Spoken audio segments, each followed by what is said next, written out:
How to change your money স্টোরিতে আবার স্বাগত জানাই। আ আজকের ভিডিওতে আমরা একটু ডিটেইলস এ টাকার সাথে সম্পর্ক নিয়ে ডিসকাস করব। তারপরে টাকার সাথে সম্পর্কটা আ অনেক ধরনের হয়। মানে অ্যাপারেন্টলি আমরা ভাবি না যে টাকার সাথে সম্পর্ক অনেক ধরনের হয়। কিন্তু খুব ভালো করে লক্ষ্য করলে আপনি যদি একটু ডিপ ইনসাইট এ যান তাহলে আপনি বুঝতে পারবেন আপনার টাকার সাথে সম্পর্ক কি। আমি একটা এক্সাম্পল দিচ্ছি। আ ছোটবেলায় আপনি শুনেছেন যে আপনার আ মা, জেঠিমা বা আপনার ঠাকুমারা বলেছেন, "টাকাই সর্বনাশের মূল।" হ্যাঁ? এই টাকাই সর্বনাশের মূল কিন্তু খুব একটা নেগেটিভ রিলেশনশিপ উইথ টাকা এবং এই কথাটা যদি আপনার জীবনের ফিলোসফিতেও আসে যে টাকাই সর্বনাশের মূল, তাহলে আপনি টাকাকে খুব খারাপ চোখে দেখেন। টাকা ভালো জিনিস না। টাকা সর্বনাশের মূল। এবং এটা কিন্তু আপনার সাবকন্সিয়াস মাইন্ডে সবসময় প্লে করছে যে টাকা কিন্তু সর্বনাশের মূল। তো আপনার সাথে টাকার রিলেশনশিপ ইস ব্যাড এই জায়গায় দাঁড়িয়ে। আ অনেকের কাছে আবার টাকার ব্যাপারটা আ ইস আ মানে 50-50 ব্যাপার। মানে টাকা আছে, আমার রোজগার দৈনন্দিন খরচাপাতি চলে যাচ্ছে।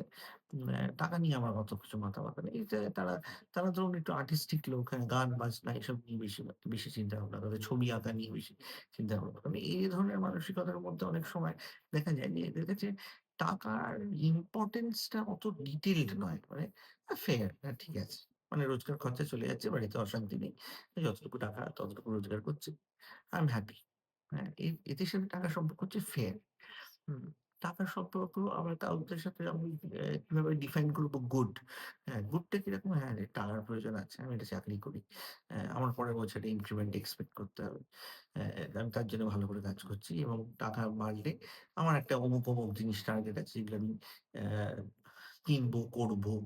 আ বা সেরকম একটা স্বপ্ন দেখেছি যে এই পর্যায়ে আমার সেলারি বা আমার রোজগার বাড়লে আমি এই টার্গেট গুলো আমার জীবনে মিট আপ করব। এদের সাথে টাকার একটা পজিটিভ সম্পর্ক, একটা গুড সম্পর্ক, একটা কোরিলেশন।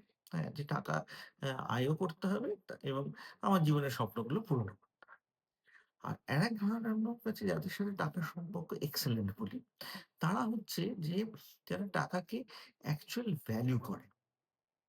কিরকম ভ্যালু করে? মানে তারা টাকাকে ভালোবাসে। তারা টাকা রোজগার করতে ভালোবাসে।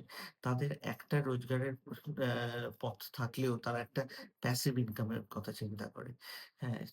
তারা ওয়েলথ ক্রিয়েশন নিয়ে চর্চা করে। হুম? তারা ওয়েলথ ক্রিয়েশন মানেই যে বাড়ি-গাড়ি করছে তা নয়। ওয়েলথ ক্রিয়েশন মানে তাদের প্রপার একটা ওয়েলথ ক্রিয়েশন পাথ আছে। সেটা নিয়ে ডিটেইলস এ পরে ডিসকাস করব। তারা ভাবে যে কিভাবে টাকা আরো বাড়ানো যায়। হুম? এবং টাকার ইম্পোর্টেন্স তারা বোঝে।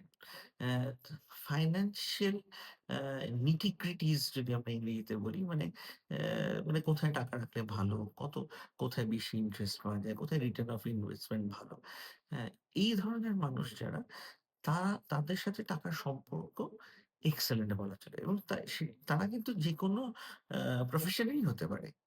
মানে এমন নয় যে চাকরি করছে তার সাথে টাকার সম্পর্ক এক্সেলেন্ট হতে পারে না। নিশ্চয়ই হতে পারে। আবার যে ব্যবসা করছে তার সাথেও টাকার সম্পর্ক এক্সেলেন্ট হতে পারে এবং এই ৪ টি মানসিকতাই কিন্তু সব শ্রেণীর মানুষের মধ্যেই থাকতে পারে। তো এইটা নিয়ে আপনারা একটু ভাবুন যে আপনার সাথে টাকার সম্পর্ক ঠিক কিরকম? পরের ভিডিওতে আসছি আরেকটু ডিটেইলস।